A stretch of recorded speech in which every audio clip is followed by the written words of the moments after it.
নমস্কার। কোথায় কখন কতটুকু সময় পাওয়া যাবে জানি না,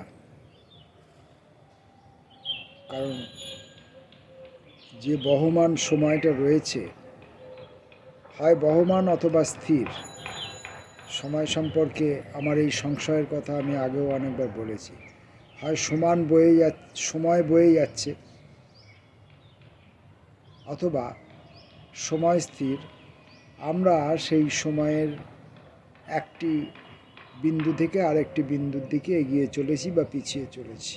যাই হোক, জীবনের অর্থ এগিয়ে চলাই হোক বা পিছিয়ে চলাই হোক, যেটাই হোক। তো ফলে সেই যেটুকু সময় আমাদের জন্য, প্রত্যেকের জন্য আলাদা আলাদা করে বরাদ্দ করা হয়েছে, সে সময় কতটুকু আমাদের হাতে আছে তার নির্দিষ্ট মাপ আমরা জানি না। ফলে বহু সময় আমরা নষ্ট করে ফেলি, প্রায় বেশিরভাগ সময়টাই আমরা নষ্ট করে ফেলি। যেটুকু সময় আমরা কাজ করার জন্যে উদ্যোগী হই, জীবনের শেষে দেখা যায় যে কাজটা করেছি আদৌ সেটা কাজ নয়, সেটাও অকাজ। ফলে সম্পূর্ণটাই হয়তো জলে যায়। তো যাই হোক, যেটুকু সময় পাওয়া গেছে সেইটুকু সময়ের মধ্যেই দু চারটে করে কবিতা পড়ে নেওয়া ভালো। কবিতা পড়বার আগে আমার বারবারই মনে হয় যে এই যে আমি কবিতাটা পড়ছি, এই কবিতাটা আমার পড়ার কী মানে থাকতে পারে। আমি নিজে তো পড়তেই পারি, সেটাকে ভিডিও করার কী দরকার। আর সেই কবিতাগুলো লোকে শুনতেই বা যাবে কেন? দুটো কারণে লোকে শুনতে পারে। একটা হচ্ছে, আমি যদি নন্দিতভাবে পরিবেশন করতে পারি তাহলে তার আকর্ষণে, তার মন্ত্রমুগ্ধকর যে পরিবেশ, যে আবহ আমি সৃষ্টি করতে পারবো, তার গুণে হয়তো লোকে কবিতাটা শুনতে চাইবেন। অথবা যদি আমি কবিতাটিকে নিয়ে তার অভ্যন্তরস্থ কিছু কথাবার্তা আমি যদি বলতে পারি, অর্থাৎ আমি যদি কবিতাটির তথাকথিত ব্যাখ্যা দিতে পারি, তাহলে হয়তো কিছু লোক আগ্রহী হতেও পারে। কিন্তু আমি কবিতাটা পড়ে গেলাম, এই কবিতাটা তো তারাও নিজেরা পড়ে নিতে পারে। তথাপি আমি কবিতাটা পড়ি এই কারণে যে পরিবেশনজনিত যে পারিপাট্য থাকার কথা, সেটা আমার পক্ষে থাকার কথা নয়। আর দ্বিতীয় যে কারণ, যে কবিতা নিয়ে তার অভ্যন্তরস্থ বিষয় সম্পর্কে কিছু কথা বলা, এটা আমার মনে হয় ওই কবিতার মধ্যেই বলা আছে। আমি যদি বলি তাহলে আমার নির্দিষ্ট ভাবনাটি আমি কারোর উপর আরোপ করলাম। আমার ভাবনাটি ভুল হতে পারে, বা আমি যা ভাবছি আমার ভাষার ক্ষমতা নেই সেই ভাবনাটুকুকে প্রকাশ করে। তাহলে আমি ভাবছি একরকম, প্রকাশ করছি আর এক রকম, এমনটাও হতে পারে। তাহলে সেই ক্ষেত্রে কবিতাটির উপর অবিচার করা হয়। তাই যা কিছু কবিতার মধ্যে আছে সেটা তো কবিতার মধ্যেই আছে, আর যা কিছু নেই, কবি যদি কবিতার মধ্যে স্পেস রাখেন, ফাঁকা জায়গা রাখেন, তাহলে সেখানে সেই জায়গাটুকু কবি পাঠকের জন্য রেখে দিয়েছেন। পাঠক নিজের মতো করে পূরণ করে নেবেন, বা স্তবকগুলোর মাঝে কিভাবে ভাবনা চিন্তার একটা সমন্বয় সাধন করতে হবে সেটা তারা করে নেবেন। সেটা কোনো একজনের নির্দিষ্ট ভাবনা চিন্তা অন্যান্যদের উপর ছড়িয়ে দেওয়া আমার কাজ নয় বলে আমার মনে হয়। তাই জন্যেই আমি শুধু কবিতাগুলো পড়ে যাই, আর কবিতাগুলো পড়ার আরেকটি কারণও আমি বলেছি যে সব কবির সব কবিতা বই সব মানুষের হাতে সবসময় পৌঁছায় না, তাই বইগুলোর সম্পর্কে একটা খোঁজখবর দেওয়া এবং বইগুলোর মধ্যে কবির কী জাতীয় কবিতা আছে তার দু একটি নমুনা দেওয়াই আমার উদ্দেশ্য। এতে হয়তো পাঠকের কিছুটা সুবিধা হতেও পারে। তা আমি এখন কথার পিঠে কথা গুরুপ্রসাদ যশের একটি কবিতার বই হাতে নিয়ে বসেছি, কথার পিঠে কথা। তো এই বইটি দক্ষিণের বারান্দা থেকে প্রকাশিত হয়েছে, 37 কালনা রোড, বর্ধমান, কলকাতা বইমেলা 2022-এ।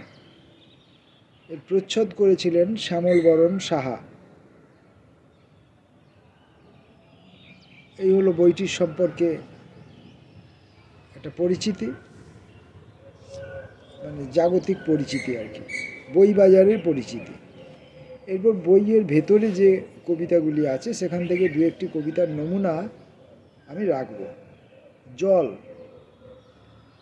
জল ঈশ্বর নয়, আমরা নিজের প্রয়োজনে জলকে ঈশ্বর বলে মানি, আর মানি বলেই পূজার উপকরণ দেবদেবী ছাইপাশ সবটুকু জলে ফেলি।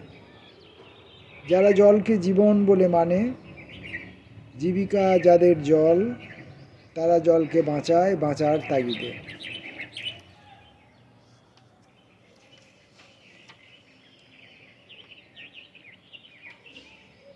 শূন্যতা।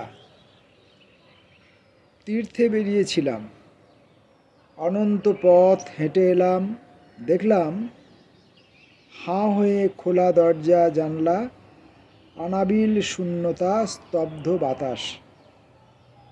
পড়ে আছে কুটনো আনাজপাতি, শুধু তুমি নেই বলে ভাঙা সুর মেঝেতে গড়ায়।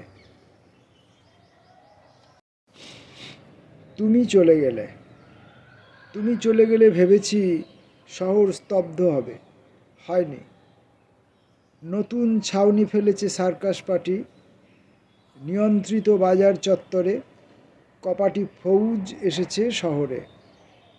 হিম পড়লে শেষ রাতের চাঁদও আশ্রয় নেয় বহুতলের কার্নিশে। বিমা কোম্পানি অর্থ দিয়েছে, দেয়নি শুধু সুস্থতা।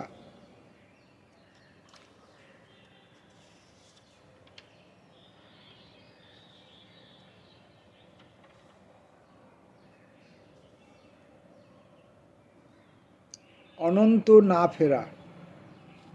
পড়ন্ত বিকেলের ছাদে দাঁড়ালে ধূসর আকাশের কোলে সারিবদ্ধ পাখি দেখি। আমার ক্লান্তিকে ওরা সঙ্গে নেয়, মিলিয়ে যায়। যেভাবে উঁচু পাহাড়ের বাঁক বেয়ে হারিয়ে যায় যাত্রীবাহী ট্যাক্সি ও প্রাইভেট। কারা যেন জেটিঘাটে জটলা করে, কানে আসে ভাওয়াইয়া মুর্শিদির সুর। এক অন্যমনস্কতার ভেতর হারাই নিজেকে।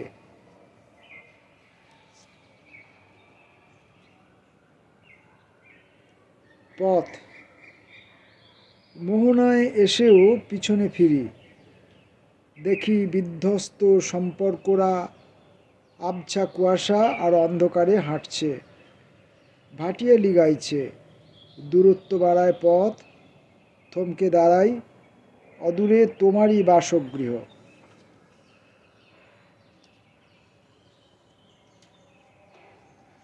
গল্প। তমাল কৃষ্ণ আর নেই, এ খবরটা শুধু পরিবারের লোকেরা জেনেছিল। তার শরীরটা নাকি টুকরো টুকরো করে ব্রহ্মানিতে। সবটাই যেন গল্পের মতো। সব ঘটনাই একদিন মৃত্যুর স্পর্শ লেগে গল্প হয়ে যায়। আসলে তমাল, তার মৃত্যু কিছু না, অনন্ত একটা গল্প জেগে থাকে।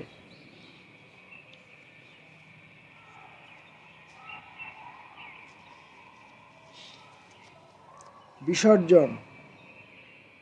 যদি কখনো ফিরে আসো দেখবে আগাছায় ভরেছে সংসার, দেওয়াল নেই, অগোছালো ভূমি। প্রতিবেশী তার ছোট্ট সন্তানকে বলবে ওটা পুঁটির বাড়ি। কৃত্রিম আতঙ্ক ছড়িয়ে পড়বে বাতাসে। ছেলেরা গায়ে এলে জঞ্জাল সরিয়ে ভাঙা বিগ্রহের কাছে নত হবে। তারপর আবারও একটা বিসর্জনের পর্ব।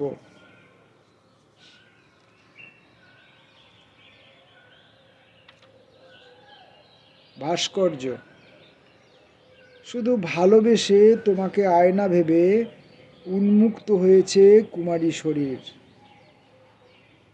তুমি সহস্র আঘাতে ভেঙেছ বিশ্বাস, প্রকাশ্য ব্যভিচার ভ্রমর ফুলের।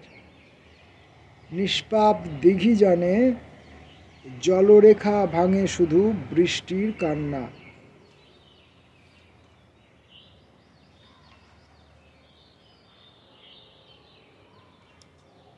ঈশ্বরীয়। ধুনোর গন্ধে অশ্রু ঝরে পড়ে, আবছা ভেসে ওঠে ঈশ্বরের অতীত নগরী। নিবিড় নিস্তব্ধতায় সিং দরজা খুলে যায়, পিল সুজে আগুন ঢেলে দিই, অন্ধকারের কাছে শুদ্ধ করি নিজেকে। বিষ। অর্ধেকের বেশি বয়স শরীর ছুঁয়ে গড়িয়ে পড়ে। চর্বি গলা জল, আমি ভাবি হৃদয় চুইয়ে পড়ছে বুঝি ভালোবাসার ঢল।